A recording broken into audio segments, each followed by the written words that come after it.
এই চ্যানেলে সম্প্রচারিত সকল খবরই সচেতনতামূলক এবং শিক্ষণীয়, কোনো কিছুই প্রভাবিত নয়। আজ কলকাতার খাদ্য ভবনের ভিতরে খাদ্যশ্রী অডিটোরিয়ামে বেলা 11:30টায় রাজ্য কৃষি বিপণন বন্দরের উদ্যোগে পান চাষিদের বিভিন্ন সমস্যা নিয়ে আলোচনা করা হয়।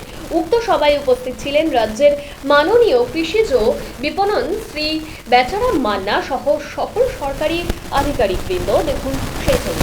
আমরা আজকে চূড়ান্ত পর্যায়ে সিদ্ধান্ত নিলাম 50টা গুচি থাকছে, 20টা এক্সট্রা দেবে, মিঠা এবং বাংলা পান দুটোই। আর নিলামে যে দামটা হবে সেটাকেই দিতে হবে, যেহেতু 20টা এক্সট্রা দিচ্ছে আর ওই পার্সেন্টেজ কমানোর ব্যাপার থাকবে, তাই তো বন্ধুরা? এই বিষয়টা তো আমরা আজকে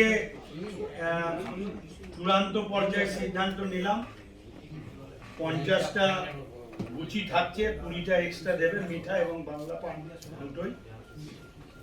আর নিলামে যে দামটা হবে সেটাকেই দিতে হবে, যেহেতু 20টা এক্সট্রা দিচ্ছে আর ওই পার্সেন্টেজ কমানোর ব্যাপার থাকবে, তাই তো বন্ধুরা?